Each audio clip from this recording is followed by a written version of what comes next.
Hello everyone, welcome to study point account channel. Study point account চ্যানেলের এই ভিডিওতে আজ আমি তোমাদের সাথে শেয়ার করব এসএসসি এমটিএসের বিগত বছরের প্রশ্ন এবং এসএসসি এমটিএসের বিগত বছরের প্রশ্নের এটা আমার 4 নাম্বার ভিডিও। তো ভিডিও শুরু করার আগে তোমাদের কাছে রিকোয়েস্ট, ভিডিও ভালো লাগলে অবশ্যই লাইক করে দিও, শেয়ার করে দিও এবং চ্যানেলে নতুন হয়ে থাকলে চ্যানেলটিকে সাবস্ক্রাইব করে নিও। তো চলো শুরু করা যাক। আজকের প্রথম প্রশ্ন, যে ভারতে কয়টি বায়োস্ফিয়ার রিজার্ভ আছে?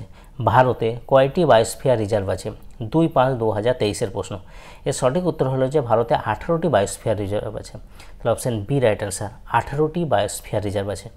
তো ভারতের প্রথম যে বায়োস্ফিয়ার রিজার্ভ সেটা হলো নীলগিরি বায়োস্ফিয়ার, যেটা স্থাপিত হয়েছিল কত 1986 সালে। ভারতের বৃহত্তম যে বায়োস্ফিয়ার সেটা হলো কচ্ছের রণ এবং ভারতের সবথেকে ছোট যে বায়োস্ফিয়ার সেটা হলো পান্না বায়োস্ফিয়ার। নেক্সট, মানবদেহের স্বাভাবিক তাপমাত্রা হলো, মানবদেহের যে স্বাভাবিক তাপমাত্রা সেটা কত? 2/5/2023 প্রশ্ন। দেখো এখানে সব সেলসিয়াস স্কেলে আছে, তো সেলসিয়াস স্কেলে মানবদেহের যে স্বাভাবিক তাপমাত্রা সেটা হলো 37 degree Celsius. Option D right answer, 37 degree Celsius. যদি এটা ফারেনহাইট স্কেলে হতো তা ফারেনহাইট স্কেলে এর মান হচ্ছে 98.4 ডিগ্রি ফারেনহাইট। এটা হলো ফারেনহাইট স্কেলে মানবদেহের স্বাভাবিক তাপমাত্রা। নেক্সট, শ্রী ব্রহ্মাপুরীশ্বর মন্দির ভারতের কোন রাজ্যে অবস্থিত? 6/7/2022। শ্রী ব্রহ্মাপুরীশ্বর যে মন্দির সেটা ভারতের কোন রাজ্যে অবস্থিত? এটা অবস্থিত তামিলনাড়ুতে অবস্থিত শ্রী ব্রহ্মাপুরীশ্বর মন্দির। নেক্সট, খাজুরাহোর মন্দিরটি কোন রাজবংশের আমলে নির্মিত হয়েছিল? খাজুরাহোর যে বিখ্যাত মন্দির সেটা ভারতের বলছে কোন রাজবংশের আমলে নির্মিত হয়েছিল? 2/5/2023 প্রশ্ন। এর সঠিক উত্তর হলো যে চান্দেলা রাজবংশ। চান্দেলা রাজবংশের দ্বারা এই খাজুরাহোর যে বিখ্যাত মন্দির সেটা নির্মিত হয়েছিল। খাজুরাহোর মন্দিরটি মধ্যপ্রদেশের ছাতালপুর জেলায় অবস্থিত, 1 নম্বর পয়েন্ট। 2 নম্বর, খাজুরাহোর যে মন্দির সেগুলো কিন্তু 950 খ্রিস্টাব্দ থেকে 1050 খ্রিস্টাব্দের মধ্যে নির্মিত হয়েছিল এবং মন্দিরটি যদি বলা হয় কোন দেবতাকে উৎসর্গ করা হয়েছে সেক্ষেত্রে হবে শিব। মন্দিরটি শিবকে উৎসর্গ করা হয়েছে এবং এই খাজুরাহোর মন্দির 1986 সালে বিশ্ব ঐতিহ্যবাহী স্থানের অন্তর্ভুক্ত হয়েছে, অর্থাৎ ওয়ার্ল্ড হেরিটেজ সাইটের অন্তর্ভুক্ত হয়েছে কত সালে? 1986 সালে। Next, waiting for a visa এটি কার আত্মজীবনী? ওয়েটিং ফর এ ভিসা এটি কার আত্মজীবনী? এটা হলো বি.আর. আম্বেদকরের আত্মজীবনী। বি.আর. আম্বেদকরের আত্মজীবনী হলো ওয়েটিং ফর এ ভিসা। এছাড়া মহাত্মা গান্ধীর যে আত্মজীবনী সেটা হলো the story of my experiment with truth. এছাড়া জওহরলাল নেহরুর যে আত্মজীবনী সেটা হলো অ্যান অটোবায়োগ্রাফি টুয়ার্ডস ফ্রিডম। এটা হলো জওহরলাল নেহরুর অটোবায়োগ্রাফি। নিচের কোনটি প্রধান 3 ধরনের শিলালিপিগুলির মধ্যে একটি নয়? নিচের কোনটি প্রধান 3 ধরনের যে আমাদের শিলালিপি দেখতে পাওয়া যায় তা সেই শিলালিপিগুলির মধ্যে একটা নয়? শিলালিপি না, শিলা। প্রধান শিলাগুলির মধ্যে নিচের কোনটি প্রধান 3 ধরনের শিলাগুলির মধ্যে একটি নয়? দেখো প্রধান 3 ধরনের যে শিলা দেখা যায় সেগুলো হলো যেমন পাললিক শিলা আছে প্রধান, আগ্নেয় শিলা, রূপান্তরিত শিলা।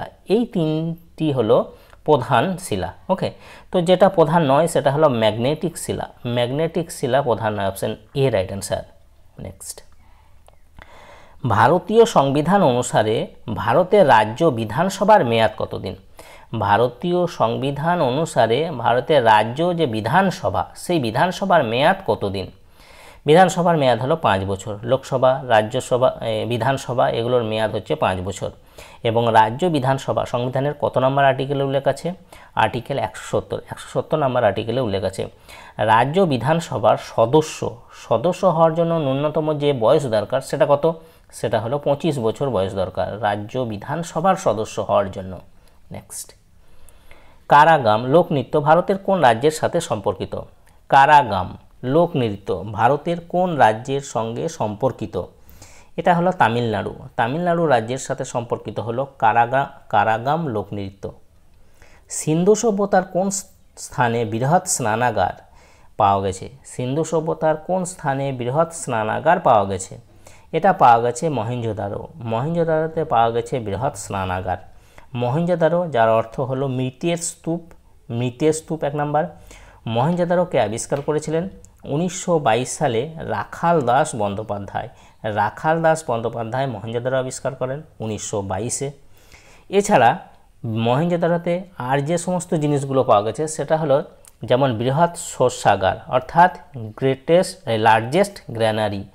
লার্জেস্ট গ্র্যানারি 1 নম্বর, ব্রঞ্জ নির্মিত নিত্যরত নারী মূর্তি, এছাড়া দাড়ি সমন্বিত যোগী পুরুষের মূর্তি, এগুলো সবই পাওয়া গেছে এই মহেঞ্জোদারোতে।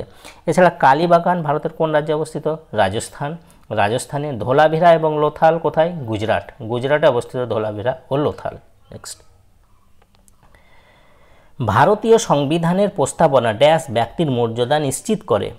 ভারতীয় সংবিধানের প্রস্তাবনা ড্যাশ ব্যক্তির মর্যাদা নিশ্চিত করে। 2-5-23।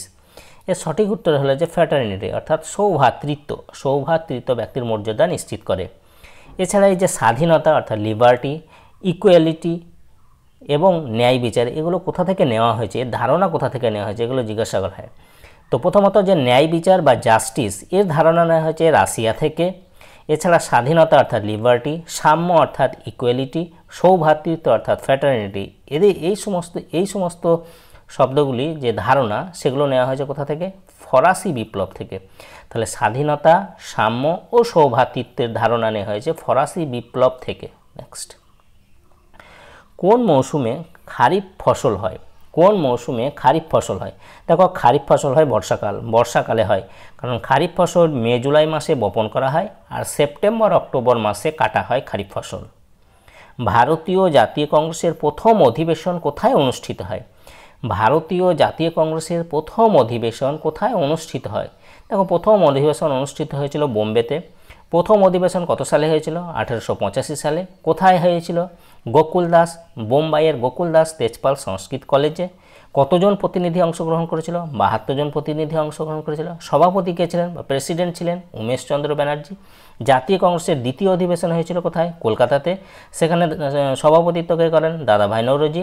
জাতীয় কংগ্রেসের তৃতীয় অধিবেশন হয়েছিল মাদ্রাজে। সেখানে সভাপতিত্ব করেছিলেন বদরুদ্দিন তৈয়বজি এবং তিনি হলেন প্রথম মুসলিম প্রেসিডেন্ট। এছাড়া লাহোরের যে অধিবেশন সবথেকে যেটা ইম্পর্টেন্ট সেটা হলো 1929 সালে লাহোর অধিবেশন হয়েছিল, সভাপতিত্ব করেছিলেন জওহরলাল নেহেরু। সুরাটের যে অধিবেশন সেটা হলো 1907 সালে সুরাট অধিবেশন। এখানে জাতীয় কংগ্রেস 2 ভাগে ভাগ হয়, নরমপন্থী ও চরমপন্থী সুরাট অধিবেশনে। নেক্সট, ভারতে বাল্য বিবাহ নিরোধক আইন কত সালে পাস হয়? ভারতে বাল্য বিবাহ নিরোধক আইন কত সালে পাস হয়? দেখো এটা পাস হয়েছিল 1929 সাল। 1929 সালে পাস হয়েছিল। Option A right answer 1929। শিখ সাহিত্য অনুসারে গুরু নানক দেবের জন্মবার্ষিকী ভারতীয় চন্দ্রমাসের ড্যাশ পূর্ণিমার দিনে পালিত হয়, অর্থাৎ কোন মাসের পূর্ণিমা দিনে পালিত হয়? এটা পালিত হয় কার্তিক মাস। কার্তিক মাসের পূর্ণিমা দিনে পালিত হয়। 1-9-2023 প্রশ্ন। গুরু নানক জন্মগ্রহণ করেছিলেন 1469 খ্রিস্টাব্দে, 69 সালে বা 69 খ্রিস্টাব্দে। এটা পরীক্ষায় আসা প্রশ্ন। গুরু নানক গুরু কা লঙ্গর অর্থাৎ লঙ্গর যে সিস্টেম সেটা চালু করেছিলেন লঙ্গর। এছাড়া তিনি মোগল সম্রাট বাবরের সমসাময়িক ছিলেন। মোগল সম্রাট বাবরের সমসাময়িক কে ছিলেন? এই শিখ গুরু প্রথম গুরু নানক। নেক্সট, নিম্নের কে বর্ণপ্রথা ও মূর্তি পূজার বিরুদ্ধে সত্যশোধক সমাজ প্রতিষ্ঠা করেন? নিম্নের কে বর্ণপ্রথা ও মূর্তি পূজার বিরুদ্ধে সত্যশোধক সমাজ প্রতিষ্ঠা করেন? এটা করেছিলেন জ্যোতিবা ফুলে। দেখো জ্যোতিবা ফুলে সত্যশোধক সমাজ কত সালে প্রতিষ্ঠা করেন? 1873 সালে। কোথায় করেন? মহারাষ্ট্রে সত্যশোধক সমাজ প্রতিষ্ঠা করেন। এছাড়া জ্যোতিবা ফুলে লেখা একটা বই যেটা বারবার বিভিন্ন পরীক্ষায় জিজ্ঞাসা করা হয় সেটা হলো গুলামগিরি।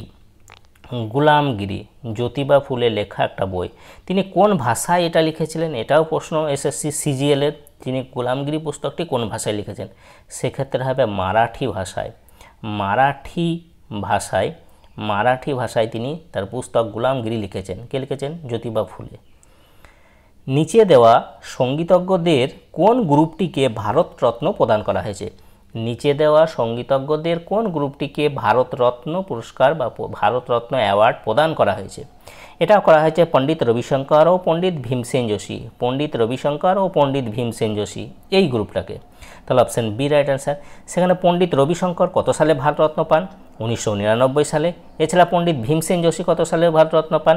সেক্ষেত্রে হবে 2008 সালে। ভীমসেন যোশী পান 2008 সালে, আর পণ্ডিত রবিশঙ্কর পেয়েছেন কত সালে? 1999 সালে। 1999 সালে। নেক্সট, গঞ্চা উৎসব কোন রাজ্যে পালিত হয়? গঞ্চা উৎসব কোন রাজ্যে পালিত হয়? এটা পালিত হয় ছত্তিশগড়। ছত্তিশগড়ে পালিত হয়। ড্রিমস ফ্রম মাই ফাদার এটা কার অটোবায়োগ্রাফি?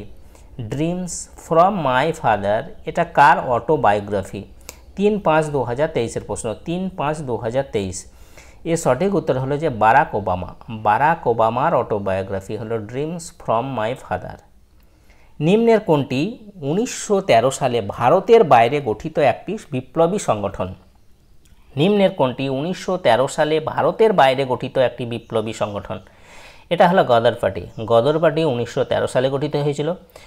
কোথায় গঠিত হয়েছিল? এটা গঠিত হয়েছিল ফ্রান্সিসকো শহরে এবং সান ফ্রান্সিসকো শহরে। এবং কাদের দ্বারা প্রতিষ্ঠিত হয়েছিল? লালা হরদয়াল ও মোহন সিং ভাগনা। অর্থাৎ 1913 সালে লালা হরদয়াল এবং মোহন সিং ভাগনার নেতৃত্বে সান ফ্রান্সিসকোতে গদর পার্টি প্রতিষ্ঠিত হয়েছিল। গদর শব্দের অর্থ হলো বিপ্লব বা বিদ্রোহ। নেক্সট, 2011 সালের জনগণনা অনুসারে নিম্নলিখিত কেন্দ্রশাসিত অঞ্চলগুলির মধ্যে কোনটিতে লিঙ্গানুপাত সবচেয়ে কম? 2011 সালের জনগণনা অনুসারে নিম্নলিখিত কেন্দ্রশাসিত অঞ্চলগুলির মধ্যে লিঙ্গানুপাত সবচেয়ে কম হলো দমন ও দিউ। দমন ও দিউ লিঙ্গানুপাত ছিল সবচেয়ে কম। আর যদি বলা হয় কোন কেন্দ্রশাসিত অঞ্চলে লিঙ্গানুপাত সবথেকে বেশি ছিল, সেক্ষেত্রে হবে পুদুচেরি। পুদুচেরি লিঙ্গানুপাত সবথেকে বেশি ছিল 2011 সালের জনগণনা অনুসারে কেন্দ্রশাসিত অঞ্চলগুলির মধ্যে। আর কেন্দ্রশাসিত অঞ্চলগুলির মধ্যে সবথেকে কম হলো দমন ও দিউ। আর রাজ্যগুলির মধ্যে সবথেকে লিঙ্গানুপাত বেশি ছিল কেরালাতে, আর সবথেকে কম ছিল হরিয়ানা। নেক্সট, কোন মৌর্য শাসককে গ্রিকরা অমৃতঘাত বলে ডাকত? কোন মৌর্য শাসককে গ্রিকরা অমৃতঘাত বলে ডাকত? এটা বলতো বিন্দুসারকে গ্রিকরা এই অমৃতঘাত বলে ডাকত। এছাড়া চন্দ্রগুপ্ত মৌর্যকে গ্রিকরা কি বলতো? এটা পরীক্ষায় আসা প্রশ্ন যে চন্দ্রগুপ্ত মৌর্যকে গ্রিকরা কি বলে ডাকত? সেক্ষেত্রে হবে স্যান্ড্রোকোটাস বলে ডাকতো চন্দ্রগুপ্ত মৌর্যকে গ্রিকরা চন্দ্রগুপ্ত মৌর্যকে স্যান্ড্রোকোটাস বলে ডাকতো। নেক্সট, একটি ব্যাটারিতে কি ধরনের শক্তি রূপান্তর ঘটে? একটি ব্যাটারিতে কি ধরনের শক্তি রূপান্তর ঘটে? এটা ঘটে রাসায়নিক শক্তি থেকে বৈদ্যুতিক শক্তি। রাসায়নিক শক্তি বৈদ্যুতিক শক্তিতে রূপান্তর ঘটে। তাহলে অপশন বি রাইট অ্যান্সার। নিম্নের কোন মহাসাগরটি উত্তর আমেরিকা ও ইউরোপকে পৃথক করেছে? নিম্নের কোন মহাসাগরটি উত্তর আমেরিকা ও ইউরোপকে পৃথক করেছে? এটা করেছে আটলান্টিক মহাসাগর। আটলান্টিক মহাসাগর উত্তর আমেরিকা ও ইউরোপকে পৃথক করেছে। এছাড়া যদি বলা হয় সবথেকে বৃহত্তম মহাসাগর কোনটি, সেক্ষেত্রে হবে বৃহত্তম এবং গভীরতম, সেক্ষেত্রে হবে প্রশান্ত মহাসাগর। আর সবথেকে ক্ষুদ্রতম মহাসাগর বললে আর্কটিক মহাসাগর। ক্ষুদ্রতম মহাসাগর বললে আর্কটিক মহাসাগর, আর বৃহত্তম ও গভীরতম বললে প্রশান্ত মহাসাগর। নিচের কোনটি ভিটামিন সি এর সবচেয়ে সমৃদ্ধ উৎস? নিচের কোনটি ভিটামিন সি এর সবচেয়ে সমৃদ্ধ উৎস? এটা হলো লেবু। লেবুতে সবথেকে ভিটামিন সি বেশি পাওয়া যায়। ভিটামিন সি যার রাসায়নিক নাম কি?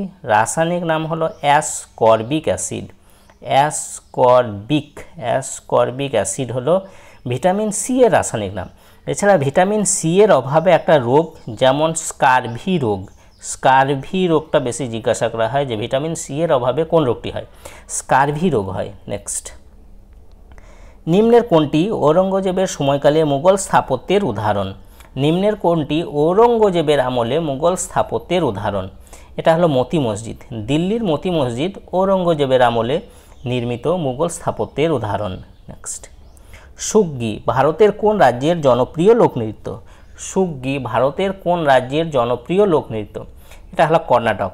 3/5/2023 প্রশ্ন। এটা কর্ণাটকের জনপ্রিয় লোকনৃত্য সুগ্গি। তারপরে ইয়াকসাগান, তারপরে ডোলু কুনিথা, ডলু, কুনিথা, কুনিথা, কুনিথা, সগ্গি, এছাড়া লাম্বি, এগুলো সবই কিন্তু কর্ণাটকের লোকনৃত্য। নেক্সট, নিম্নলিখিতগুলির মধ্যে কোনটি সবচেয়ে সক্রিয় ধাতু? নিম্নলিখিতগুলির মধ্যে সবচেয়ে সক্রিয় ধাতু হলো সোডিয়াম। সোডিয়াম হলো সবচেয়ে সক্রিয় ধাতু। 1989 সালে জাতীয় গ্রামীণ কর্মসংস্থান কর্মসূচিকে নিম্নের কোনটির সাথে মার্চ করে দেওয়া হয় বা কোনটির সাথে মিশিয়ে দেওয়া হয়? 1989 সালে জাতীয় গ্রামীণ কর্মসংস্থান কর্মসূচিকে নিম্নের কোনটির সাথে মার্চ করে দেওয়া হয়? 3-5-2023 প্রশ্ন। এটা হলো জওহর রোজগার যোজনা। জওহর রোজগার যোজনার সাথে মার্চ করে দেওয়া হয়। নেক্সট, নিচের কোনটি প্রাণী জগতের ফাইলা মোলাস্কা এর উদাহরণ? অর্থাৎ মোলাস্কা যে গোষ্ঠী, সেই গোষ্ঠীর উদাহরণ নিম্নের কোনটি? এটা হলো octopus, option B right answer. Octopus, তারপরে শামুক, শামুক, এগুলো সবই কিন্তু মোলাস্কা শ্রেণীর অন্তর্গত। এছাড়া কাঁকড়া, কাঁকড়া কিন্তু অর্থোপোডা, অর্থোপোডা, অর্থোপোডা শ্রেণীর অন্তর্গত কাঁকড়া। নেক্সট, পান্থি নৃত্যশৈলী ভারতের কোন রাজ্যের সাথে সম্পর্কিত? পান্থি যে নৃত্যশৈলী সেটা ভারতের কোন রাজ্যের সাথে সম্পর্কিত? এটা ছত্তিশগড়। ছত্তিশগড়ের লোকনৃত্য হলো পান্থি, অপশন সি রাইট অ্যান্সার। তো এই ছিল এসএসসি এমটিএস এর বিগত বছরের কিছু প্রশ্ন। যদি ভিডিওটা ভালো লাগে অবশ্যই লাইক করে দিয়ে শেয়ার করে এবং চ্যানেলে নতুন হয়ে থাকলে চ্যানেলটিকে সাবস্ক্রাইব করে নিন। তা আজ এ পর্যন্তই। ওকে, বাই।